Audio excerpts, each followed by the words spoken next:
All right, I think we're good to go. All right, hey everybody, welcome to Camp Slash Horrorcast, where we talk horror movies from the past every Monday at 8 p.m. Central. This is not Monday, this is Tuesday at 8-ish p.m. Central, because we're going to do horror highlights. That's when we talk about movies that recently came out that caught our attention. And today we're going to talk about Nope. So I'm your head camp counselor, Duck. I'm here with other head camp counselors. We have David. What if it's not a ship? Jessup. David, how are you feeling today, sir? I am feeling great. Fuck yes, everything's going well. He is animating at work. It is going great. And finally, we got Alex. He was a one-eyed, one-horned, flying purple people eater. Roughton, is that right? Roughton, Rootin. How do you say Route. it? Roughton, Get it right. Roughton. Got it right. I Finally. like I like Rotten better, dude. Rotten's Ooh, kind of Alex Rotten. Alex that's Rotten. fucking Yeah, badass, that dude. would be Yeah, that's sweet. Yeah. my punk band, so you can Yep. catch us live. That would be awesome. All right, guys, we watched Nope. Release date July 22nd, 2022, with a running time 131 minutes. Budget 68 million. Box office as of today is 49.1 million. Synopsis: after random objects falling from the sky result in the death of their father, ranch-owning siblings OJ and Emerald Haywood attempt to capture video evidence of an unidentified flying object with the help of the tech salesman Angel Torres and documentarian Antlers Holst. Guys, history with it. We saw it in theaters, evidently. My history, I was supposed to get free tickets from my friend, but she kind of ghosted me through text message. I ended up finding out later her phone broke and she couldn't get my text messages, why I didn't get early screening tickets. So I went to see it on Friday at 11:30 in the morning at the Alamo Draft House, which is a way to see a movie, and it was dope. I think Alex said it. Nope is dope, so it was pretty sweet. Um, Alex, what's your history? When'd you go see it?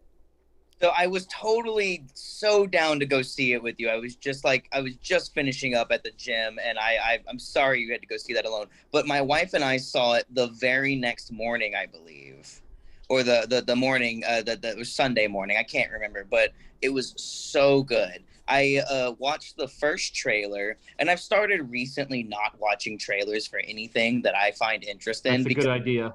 yeah, You'll ruin trailers it, man.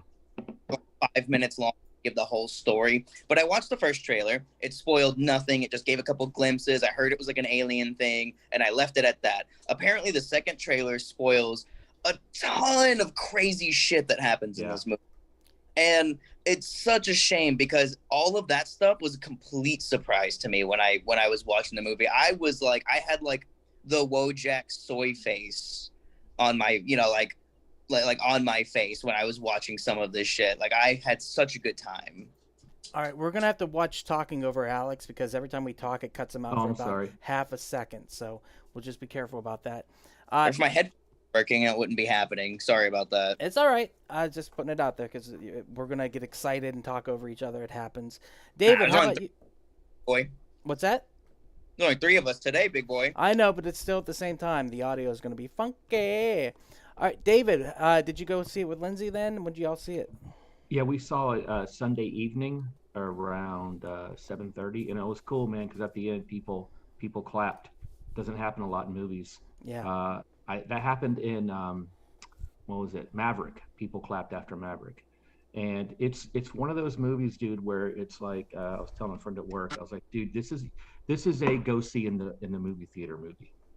Absolutely, I Just agree just with like that. Maverick, you go see it. It's made for the movie. The sound design, the noises the monster makes, are so good, and it only works in the theater, man. You got to see, and the vastness of the desert of the Southern California landscape is so vast, and the guys that are waving up and down, the color scheme is so beautiful, and the shots are so massive that you have to see it in the theater. And the creature is so massive, especially at the end. You have to see that in the theater. It's not going to have the same effect on the screen. Yeah. This movie's Definitely. about spectacle. It's about Hmm. those old timey movies. I think it steals a lot from Jaws, but he says his inspirations were things like Close Encounters of the Third Kind, Jurassic Park, The Wizard of Oz, these spectacle films, and he wanted to make something that had to be seen on the big screen. And that's what I've been saying to everyone. I've been saying the movie's good, it's not great, and I think there's a reason behind that we'll get into later, but it is something you want to see in the big screen because it's unlike anything you've ever seen, especially when you get to that third act and you get to what the creature actually is. It changes the game. Alex, you kind of had a little bit of insight into the creature. What was your insight again? You said it's kind of anime related. Yeah. This movie is a horror movie for anime fans through and through. I mean, there are some shots I'm sure they've been like screenshotted and shared all over Twitter. I think Jordan Peele shared one where one of the shots was like straight out of Akira or Yeah, Akira. the shot Akira. where she slides the bike and she Yeah. stops on the other side of the creature. So, That's straight from I'm Akira. One of the biggest inspirations for this though was Evangelion Neon Genesis. The creature. Are we in spoilers now? Can I just spoil Spoil this? away, Yeah, dude. We don't yeah, worry about spoil. that. Creature at the end, the ship is an entire creature that morphs into this big umbrella wedding dress looking thing, and that's actually kind of what happens in Evangelion Neon Genesis at some point. Is they fight this diamond shaped creature, I think, and it transforms. It's been like 2 years since I've seen it, but it transforms into this like What's that this. clicking in the background? Oh, that's my wife. I'm sorry about that. Yeah. She's making dinner 20 feet away from me. Okay. Do you mind going to another Can't room? complain about someone making dinner. Yeah. Possibly go to another room. That way we don't get that clicking because Yeah. that is consistently there. And so, so you're saying about Evangelion? I can never say it right. Evangelion Neon Genesis, Okay. but it's the creature design is straight up like right out of that, and I've noticed this trend this year in particular to where big creators are kind of taking big inspiration from anime and kind of sneaking it into their movies.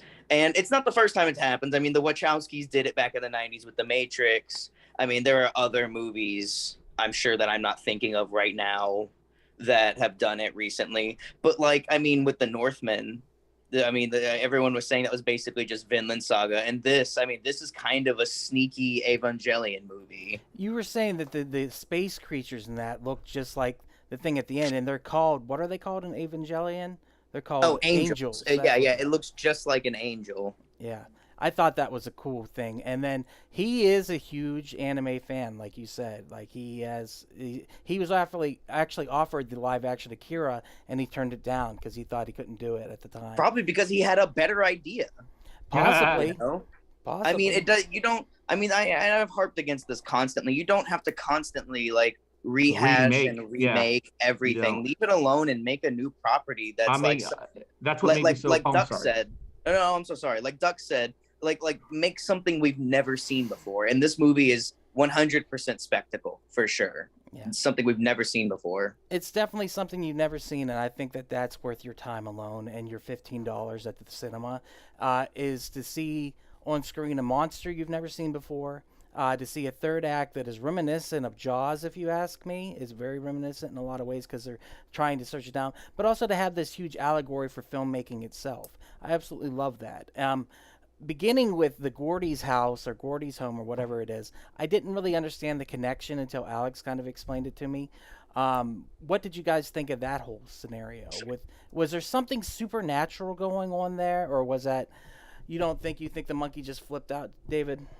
So what this, of course, after any Jordan Peele movie, you have to take a dissertation on it in a 6-week course, breaking it down. But there is so much of this movie is about the camera eye, and so the monster has an eye.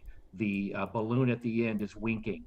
The TMZ, a guy on the motorcycle, has one eye. The way the monster sees you is you look at it, and so the whole thing about Gordy is about media and how it consumes you, how it eats you and spits you out. And that's what it did to the Asian character from Walking Dead. He was a child actor. He witnessed this horrific event. And also remember the monkey, what happened was the monkey got scared, right? The monkey got scared and attacked. So I believe that's what happened to this creature. It got scared somehow and attacked, and then kept on attacking. And if you looked at the monkey, that's when the monkey would kill you. The shoe thing, I don't think the shoe thing is anything to do with supernatural. I think there's if you flip a coin 1,000 times, one of the times it's going to stand on its edge. And so the shoe was a representation of him trying to focus on anything but the carnage that he was witnessing. And then he took that shoe and put it in his little museum. To me, he was probably the most tragic character in this thing. was a child actor who was hanging on to that and then trying to use this creature to bring back his fame and fortune, and then just totally getting him and his fans all eaten in one fell swoop. Mhm. But okay, so that's my take on it. It's an allegory about media consuming and spitting people out. I think 100% that's what it is. But I do think something supernatural was happening because one, the monkey goes off whenever he hears a pop of the balloon. Okay, and that's that the balloon popping is obviously foreshadowing what happens at the end of the movie too. But I think maybe the UFO had attacked in that area because weather patterns can make animals act differently, and My maybe wife said the that's same thing. yeah. And so what I was thinking that's what was going on, and then the supernatural element of having the shoe stand upright was maybe representing some way that the funnel cloud was able to like kind of come down, and that's all I could think because you never see what happens. You don't see anything before that. You just hear the pop, and then it goes into it. You know what I mean? And then when the final balloon pops and it falls to the ground, the monkey comes out of his hypnosis, and he actually says to the kid, he says, "What happened to family?" That's what he signs.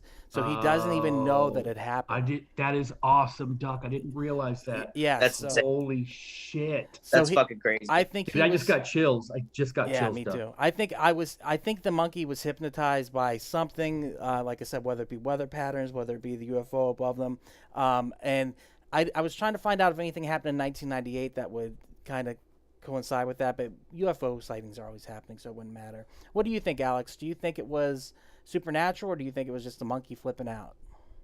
So, my wife, if we're talking about like allegory and like different ways to interpret that story in particular, my wife actually looked like deep into it and explained to me the way she interpreted it. Though was she explained to me that she felt like Stephen Yun's character was represented by Gordy in that sense, and that he, as a person of color, was being made to dance by the white cast, the white producers, the white directors, entertaining a predominantly white base. And not only was he not comfortable, but he was bound to snap one day, as the monkey did. And I mean, in a way, you can look at it as Stephen Yun's character being the dancing monkey who doesn't want to dance anymore. And as for the shoe, my wife kind of I keep saying my wife because My wife. she went on like this. She read like about like every UFO incident that this could have possibly referenced. She like went on this I've never seen her think this deep She was about like Charlie Day with all that stuff in the yarn and Yeah. stuff like that. Yeah, exactly. We should have had her on this podcast. But she's also Asian, and and she kind of, I guess, felt a connection to Stephen Yun's character in this movie. But she represented in her mind the shoe balancing as just waiting for the shoe to literally drop for this character. Oh, I mean, that's so you can smart. I mean, you can tell there was like this tense moment there when he sees Gordy. He thinks he's next. So there's that tension mixed with the shoe just balancing in a way that nothing else could balance like that. And amidst all this chaos too, just waiting for the shoe to drop. Well, I will rebuttal one thing. I know for a fact, because I watched an interview with Jordan Peele today, none of the characters, there could be racial undertext to this, but he didn't write it in the way that the race would be part of it. So whenever we were talking about that, like as I'm watching it, I'm like, okay, these characters could be any race, to the point Stephen Yun's character of Jupe was actually supposed to be played by Jesse Plemons. If you know who that is. And so that he had to drop out of the production to go do another movie. So that's when Retarded Stephen Matt Yeun came Damon. in. Yeah, Matt.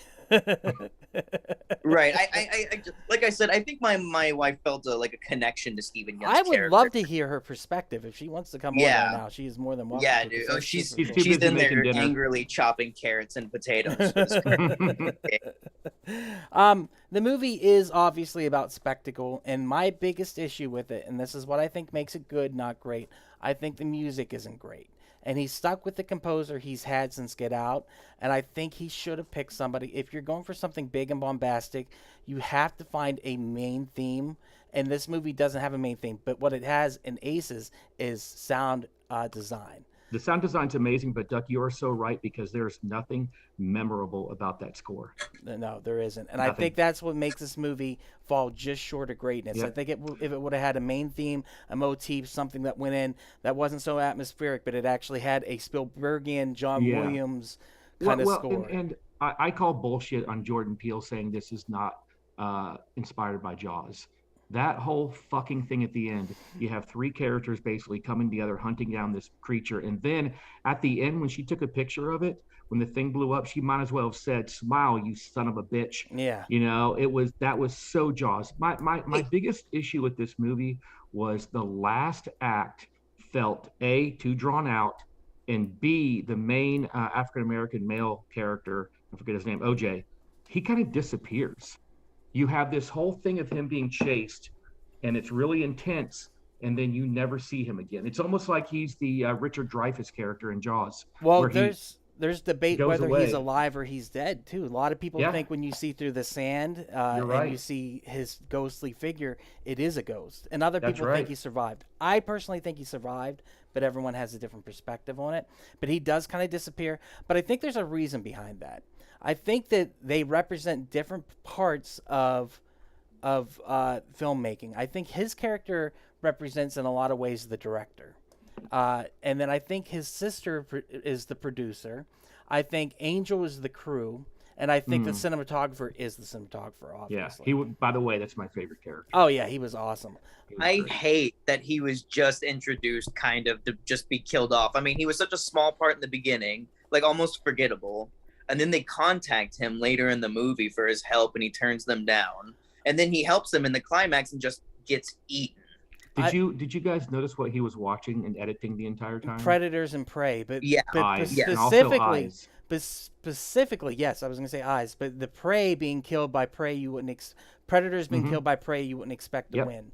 And Yeah. so I think that whenever he is filming at the end, he's just finding his ultimate version of that. Like he wants to be consumed by this creature because that's what he's been watching over and over again. But I also think that his film equipment helps destroy the creature a little bit. Which Right. I absolutely love the creature in this. I think that whenever the crew gets I think the creature represents many things. First of all, it represents the business, filmmaking business in general. I think it represents a film, something that is bigger than you can absolutely control, and it consumes you. You know what I mean? And I also think in some ways it represents the audience too. Because the audience, you never know how they're going to consume something and spit it back out, just as we're doing right now. We're interpreting it our own way. So I think that the creature has many different personas in this. And that's what I like about this movie. But I absolutely love that you get to see the inside of the creature, the jellyfish-like insides, when the entire 40 people are consumed by it. And then you get to see what it looks like inside it. I thought that was so cool. And my favorite part and favorite scene of this movie was when you hear the screaming and the yelling of them, the monster flying around, and then all of a sudden you hear a crunch noise and it's just gone. I thought that was Yeah. absolutely terrifying. That gave me chills in the theater. Yeah. You knew it was a large amount of people that it just destroyed. And the blood on the house, the raining blood, I think that's is so good. the iconic thing that you take away. When you see the Mondo poster made of this, you see the bloody house with the UFO over top of it. Go ahead, Yeah. Alex. I'm Very sorry. cool. I just went over that. I'm sorry. I was just gonna say that part where the 40 or so people get sucked up into the ship, and when they're being consumed, and it shows the inside of the ship, very reminiscent of Fire in the Sky. If Oh you've yeah, seen that. totally. Yeah, love Fire. in the So, Sky. and We it did was in Fire in the Sky, that is the one horror part of the movie. The rest of the movie is kind of a mystery of like finding this guy, but the one horror part of the movie I thought was great, like being reflected in this movie in particular. And I think that entire scene from when they get abducted to when they're consumed, like when they're like crunched, that makes this movie a horror movie. Because I heard somebody say that this wasn't a horror movie, and I have to completely disagree. What it is to me, it's a combination of Close Encounters of the Third Kind, Jaws, and Signs. Yeah. Yeah. It's definitely a Yeah. horror thriller, and he did that on purpose. He went into this movie knowing he wanted to make something that was more for the mass audience. And he, like we said over and over again, he wanted to make a spectacle. He wanted to make something you had to go to theaters to see. And that's why it's such a shame. I wish I felt like this movie was great.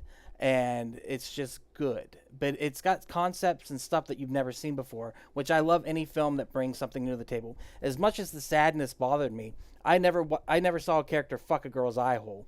That sticks with me. That bothers me. This movie, I've never seen the UFO be a creature that consumes people and chases them, and you can't look at like because it's a beast. It's just like the horse, or it's just like any predator. You don't want to look it in the eyes, or else you're challenging it. You know, me and my dog have a stare off. I let him know I'm the boss. But this creature's the same way. You know what I mean? Like, are you going to be submissive to it? And if you are, and it's just such an intriguing thing, and it's so over the top, like. That third act is very confusing sometimes, but it also makes sense. But the fact that they decided to use the balloon to destroy this giant creature, and I love how the creature is made of almost silk, like it is like a cloud. And you see whenever it gets hurt, it goes back into its cloud form. And so it can retract the cloud and become the saucer and hide behind other clouds. You know what I mean? Or it can just look like a cloud. That's what I took away from it, anyhow.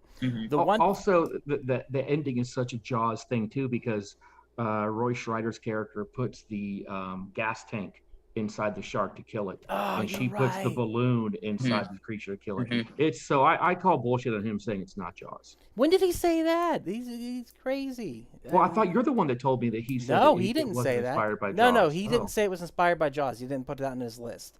He put Close Encounters, Jurassic Park. Well, that's what I mean. That's what I mean. It's bullshit that he doesn't say he's inspired by Jaws. Oh, that's yeah. What I'm saying. It should be first on the list, 100%. Yeah. Yeah. It takes away from it so much. That third act, at least. And that is the first blockbuster, from my understanding, right? Jaws was the first time people went back and back and back and back. And it was the fear. And it's the less you see, the better. You know, the less you see is more in Jaws. Whereas in this is the same way. The first two acts, the less you see is the better.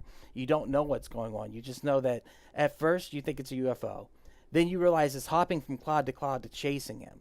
Then you realize it's a predator whenever he says that. It's an apex predator, you know?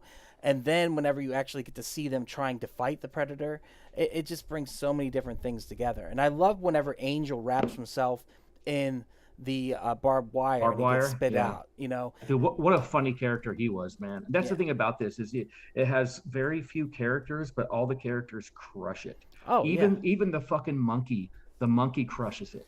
That whole side story I absolutely love, and I think it's really important. It adds a layer of depth to this film that I think would have made the film almost more shallow if it wasn't in there. And that the monkey did a great job. Oh, and all the creatures. You know, that was CGI, right? Yeah, well, it's motion capture. Yeah, the guy who played the monkey played Kong in Kong Skull Island, and he played. Well, that's cool. So yeah, it's well as we call it in the biz, mocap. My bad. Sorry, but did you notice that in the end, especially the middle section, was like a camera shutter? Yeah. That was. I didn't take that. When you said that earlier, that really shocked me because I kept trying to figure out what it was, and I couldn't understand why it was perfectly square. But then I was like, well, creatures in the wild have weird anatomy, but I never even put that together that that's what it was. So I'm so happy to hear you say that, because that's the thing. Don't look the camera in the eye. You're never supposed to break the fourth wall. You're never supposed to. You're supposed to look on the side. You know what I mean? And so you look it in the eye, and then it attacks. Well, it's that whole thing too, Duck, that where ancient people were afraid of cameras because they thought it would steal their souls. Yeah, well, this one might. Directly into them. Yeah. And what a cool reveal that it was a predator. I think that was genius. Yeah. That it was actually a living creature. And also, guys, did you shit your pants when he's in the barn and he sees the kids dressed up in the costumes? No, because that was my one issue I had with the movie, was that came out of nowhere. And I was like, okay, that's creepy, but I was like, it's explainable. And whenever it explains away that it's kids, I was like, this is so out of place.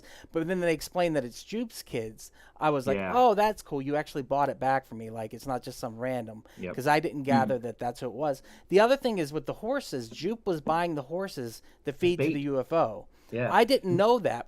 I missed that. Yeah. I found that out later when I was reading about it. Well, it's when the horse is in the cage and it won't come out. And then also you go back. OJ's talking to Jupe and he's like, hey, just so you know, I want to buy the horses back. And he's like, oh yeah. Yeah, that's not going to happen. Yeah, not going to happen. They've been eaten by a cloud creature. Yeah. But it makes you wonder how long he knew about it, because he must have known about it much longer than OJ and Esmeralda did. Emerald did. Sorry, not Esmeralda. Yeah, but the acting too. Daniel Kaluuya, is that how you say his name? Kaluuya. Kaluuya. I watch a podcast where every movie he's in, they really like him and they try to say his name right. Oh yeah, he's gonna kill. He's gonna win an Oscar. There's no denying. Oh, Because dude, this yeah. character is so radically different than any other character he's ever played. It's so subtle. It's just he's just a worker. He doesn't want any part of the business other than he knows he has to continue on the business. Keith David, fucking crushing it for the 2 Keith seconds David he's on crushing screen. it. As Love him. always, he's killing it. Keke Palmer, though, I think either you love her or you hate her in this. I absolutely thought she was great as Emerald. I think you're kind of supposed to hate her, though. I think that was the character choice. Was you were kind of supposed to be annoyed by her. Annoyed by her, yeah, but I wasn't. I was like, no, she's fun. And she subtle references to the fact that she was gay. Never out and out said it, but like I thought that was really cool to have representation there. Yeah, she's fucking her therapist. Yeah. I thought that was such a funny line. She goes, "I fucking therapist from time to time." And that's another thing too, Duck. This is a really funny movie at times. Yeah. It's a genuine, and it's not funny like jokey. It's genuinely funny, which again, it brings it to that whole Spielberg thing. Spielberg was always really good. If you ever watch Jaws, notice how funny that movie is. There's a lot of, and it's naturally funny. Yeah. It's not jokes. It's naturally, and this movie is naturally funny. Speaking of funny, Stephen Yeun, who plays Jupe, he's a comedian. He's a stand-up comedian. That's how he got started. I didn't know that. He? Yeah, he's a stand-up comedian. That's how he got started. And then he got cast in The Walking Dead, and ever since then he's been doing pretty all right. Did you ever see that movie he was in with Mia, what's her face, the blonde girl that looks like the girl from fucking the Marvel movie, where he's in an office building and the virus gets released? No. It was pretty good. Oh, dude. So I was just about to say, Sabrina and I, after we got done with this movie, we loved his performance so much. We went home and watched the Joe Bob Briggs version of Mayhem. Mayhem, that's what it is. Yeah. Yes, it's a great movie. So good. Pretty good. I love Mayhem. It's probably my second time watching it, but it's such a good movie, man. I mean, it's not perfect or anything, but it is such a fun watch. It moves really well. It moves very fast, and the performances, and it's biting satire to like corporate America. Yeah, office life too. Yep. Did you guys enjoy the well picture, seeing as everything went wrong and the cinematographer wanted to get his awesome shot and got sucked up in, which I wonder if that footage was completely lost or what it was. But the fact that she still wanted to get a picture, so she got the picture in the well. I thought that was I loved it. Very Beautiful. contrived. I figured that people were going to love or hate it. But if you're in for the ride, you're like, okay, I'm down with this. But that was such a stretch for something to happen that I was like, man, if I didn't like this movie, I would hate this part. It's one of those things, Duck, where obviously it was done for visual, because remember, it's a well, it's a circular thing, and it's celebrating the history of cinema. It's using something that's archaic and a technology that's very old. As you can tell, that's a renovated well that's always been there taking pictures. And so I love that she got the picture. But and like it's a good callback too, because she interrupts the kids doing it in the beginning. Yeah. Oh, his scripts are so tight. Like, it's exciting. I'm excited to see what he comes up with next. I don't know.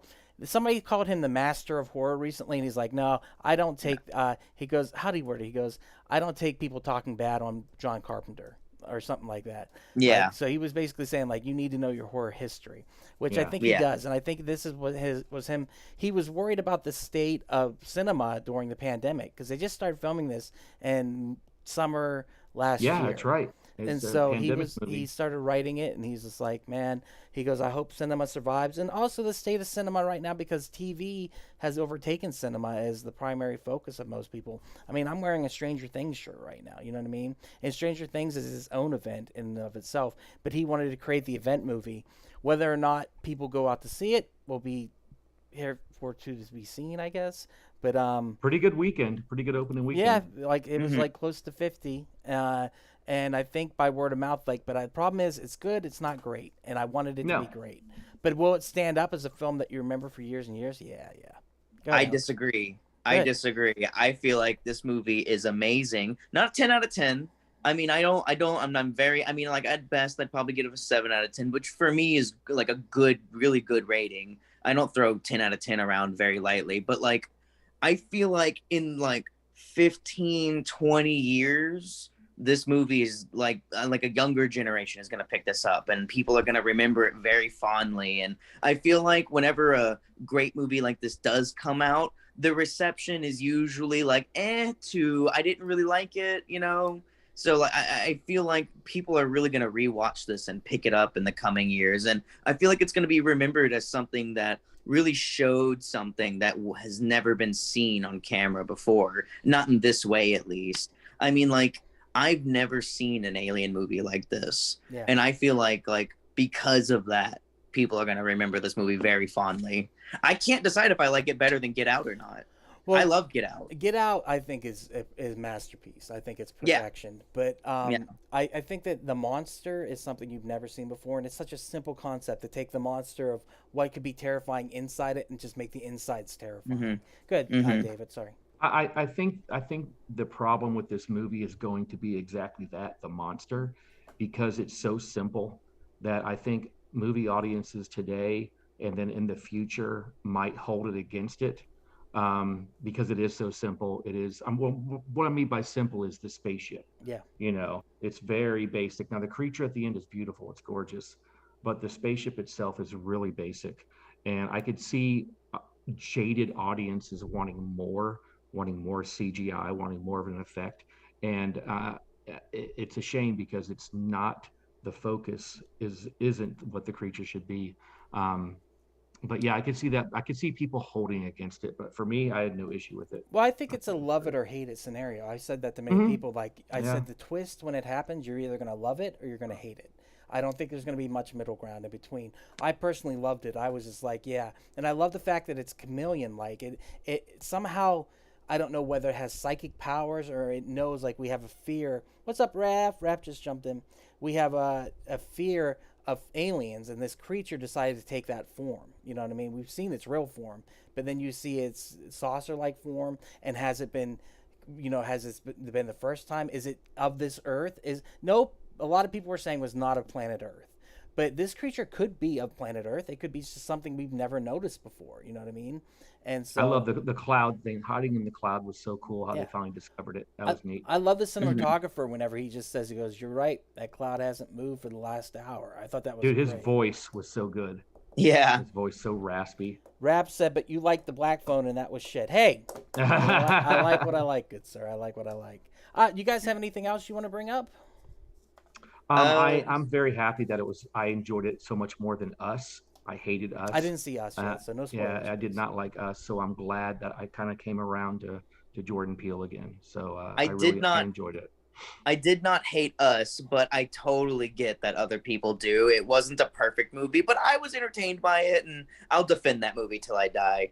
But I just wanted to throw in, I wasn't the biggest fan of Keke Palmer's acting. I've been told that it was like purposely quirky and stuff like that, and that it was part of the character and it was supposed to represent something. I totally get that. I mean, like, this movie is one of those things where it got better as I kept talking to people about it, like in my head. Like I just made it better and better in my own mind as I kept talking about it. And that's just one of the things I wanted to mention, is Keke Palmer's acting wasn't like the best to me. The dichotomy of the father, David Keith, had both sides of it. You know what I mean? He had the entertainer and he had the work ethic, and that's the problem the children are dealing with, because OJ's got the work ethic and Emerald's got the entertainment aspect. And what the movie is about is them coming together to be able to conquer this thing in the end. Like I said, I think they represent a director and a producer, or a director and a writer, or a director and whoever else. But I think it's director and producer, and they have to come together and bring this creature down to earth, and they have to,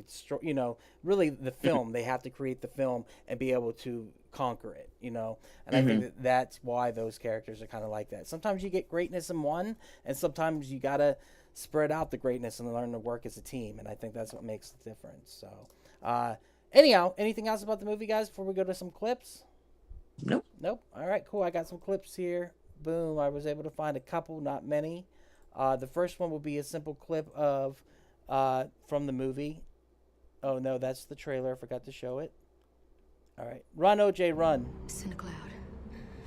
That was funny. OJ! What's that? That was funny. Run, OJ, run. Yeah.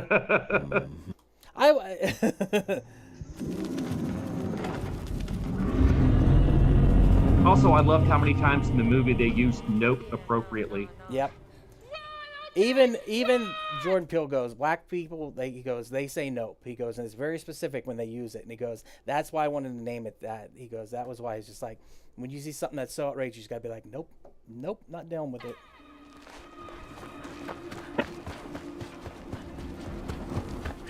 And I love this. You can see the ship skipping cloud to cloud. Dude, again, the sound design, holy shit.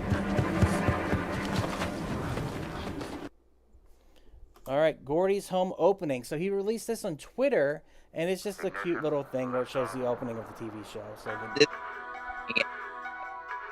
what's that, Alex? This creeped me out so much. Oh, creeped you out? Yeah. Gordy's home.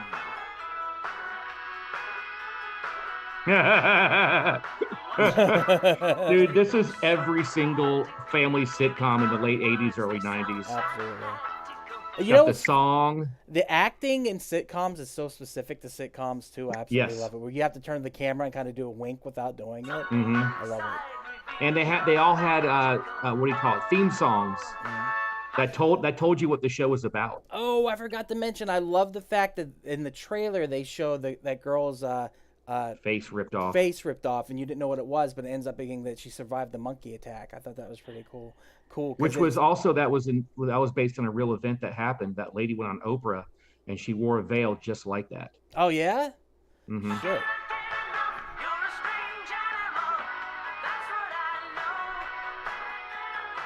With Ricky Juke Park as Mikey Houston. This is kind of creepy, isn't it? Yeah, I guess I was referring more to the whole Gordy's home storyline. Creeped me out a lot. Oh, he's under the table. Yeah, he was under the table playing a Game Boy. Yeah. All right, that's enough of that. Oh, that's a creepy monkey. That looks scary. Yeah, that's super monkey creepy. Eat your fucking face. All right, here's about 30 seconds of the trailer, but it had a lot of good stuff. The alien, or at least the spaceship aspect, was ruined when we went to go see Joe Bob Briggs, because at the Texas Theater, they had a preview with the spaceship, and I was like, shit, that sucks. But they had. I'm not gonna lie, I was so tore up at that thing. I don't remember that at all. Oh yeah, it was before you showed up. They showed it. Oh, okay. I ain't never seen nothing like this. Nice song use. No. Oh, it wasn't me. Nope. By the way, how about this product placement for fries and Icy? I know, that dude. was Holy so shit. Weird. Fries went out of I business. thought Fries was out of days. business. Well, I almost felt like Fries went out of business before the movie was filmed. Maybe That's that what was I another thought. commentary on like big like things coming down or being taken down, you know what I mean? But the Icy machine, they kept filming that over and over again. I was like, did they get money from Icy? Like, what's going on with this? Oh, yeah. Nope. Where's your aliens, Joseph? Nope. Hell no. All right. Hell nah. And the final is the alien. I actually got footage of the alien, so I thought this was pretty cool. So check this out. Nope. Nope. Nope. Dude, it's Nope in the black phone. It is How Nope in the black genius is phone. that? Damn, I didn't even recognize That is amazing. Have you seen the poster with the horse? That's no, my no. favorite. Is it pretty good? Nuh-uh. Yeah, I it's a love horse this being poster because taken up in the air. yeah, I love this poster because it was so confusing when it came out. I'm like, what the heck is this? And now Yeah, I had no clue. yeah, it's great. All right, so recommendations, of course. Number one, you got to recommend Jaws. This movie in that third act just steals heavily from Jaws. Oh, yeah. So the whole thing feels like a Spielberg movie minus a good soundtrack. Yeah, but it it still does. has the That's a good spectacle point. of an early Spielberg. So I'll recommend that. Second recommendation will be Close Encounters of the Third Kind, which I've never seen, but I know that What? it's inspiration. What the Ah. fuck? I should have recommended Brilliant. that one, Duck. I was gonna do it. All right, my bad. Well, the third one I'm going to recommend because we had a short show will be Jurassic Park, of course, because this movie should be as big as Jurassic Park was, and I hope that it is. But I don't know if you can account for how huge Jurassic Park was back in the day. No, you can't. It was just It doesn't have the effects that Jurassic Park yeah, has. it doesn't have anything. Well, no, it does have something you've never seen before, though, and that's what Jurassic Park had. And so I hope that I gotta let my people dogs will go out. see Hang it. on. No problem, no problem. Okay, All right, you little shits. Come on. Alex, what do you recommend? Recommendations today. I was gonna do Close Encounters of the Third Kind, but I also wanted to recommend Fire in the Sky. Just go ahead and give it a watch. It's a good mystery about a missing man claims to be abducted by aliens. There's a court drama at the end. I mean, there's a whole part where he describes what it's being like in the alien, and they actually show it, and he's just being like probed and prodded, and I mean, he goes through like this like velvety intestinal area that like it's so crazy. What, Fire in the Sky? Yeah, Fire in the Sky. Yeah. Oh yeah, the scene where he goes up into that is some nightmare fuel and done so well. Done so like well. it's Yeah. really, really done well. Yeah, and gets sexually assaulted by aliens. And a And the powerhouse. aliens are great. The aliens are really, the design of them is Yeah. really cool. Yeah, and a powerhouse performance by the evil Terminator. He's really good in that movie. So he's killed, Oh, yeah. especially the church scene where he's like, "What the fuck, y'all? What the fuck?" What do you Yeah. recommend, David? I'm gonna recommend Signs. I like Signs. This had some Sign vibe to it, and I really enjoy it, especially the scene in Signs when they're in the house, and and it goes like black, and you just hear noises all around the house. Yeah. Kind of being the aliens are probing them and trying to figure out where they are. I love Signs. So And I'm we gonna use hope that that one. Jordan Peele's this isn't just like M. Night Shyamalan where he peaked at Signs and it's downhill. I hope that this is just part of his escalation going up the hill of like greatness. So It is Yeah. weird, man. You look at M. Night Shyamalan, and it's crazy how good he started and just how bad he went. yeah. He got lazy and comfortable, brother. Yeah, you're so right, dude. You're so right. Yeah. All that money. All right. Well, with that said, thank you so much for checking us out today. If you watched or if you listened, Alex, where can they find you on the internet? I'm writing. I said last week that you could find me at Action Bastard Reviews on Instagram. I said I was working on a review. I mean, if this interests anybody, I'm doing I guess a back-to-back retrospective of the original Solaris by Andrei Tarkovsky Ooh, versus nice. the remake Solaris that should have never happened and is an abortion of a film starring George Yeah. Clooney. It's pretty bad. Yeah. Yeah. How about you, David? Where can they find you on the internet? You could find me at Stop Motion Nightmares and on Facebook. And then if you want to see my stuff in person, go to Curiosities by White Rock Lake. And if you want to see my comedy, next Thursday the 4th, I'll be with our good buddy Miles at the Dallas Comedy Club in Deep Ellum, 8 o'clock show. Yeah, fuck yeah. And you can find us at wearepodcast.podbean.com where you can find all the podcasts. You can check us out on social media at Facebook, Instagram, Twitter, and TikTok at /wearepodcast. And you can find us every Monday for Camp Slash Horrorcast where we talk horror movies from the past, live at 8 p.m. Central. Next Monday, it will actually be Popcorn at midnight at 12:01 on Tuesday is when we'll be doing it. I watched Popcorn today. I liked it, so hopefully everyone else likes it, and we'll have a good time talking about it. So with that said, I think I'll throw it on after this. yeah, dude, it's pretty good. So with that said, thank you so much for watching or listening. Keep horror in your heart, and we'll be back hopefully on Monday/Tuesday, okay? Good job, guys. Yes, That was thank fun. you. Thank you. See All right, y'all. let me cut the Bye. feed.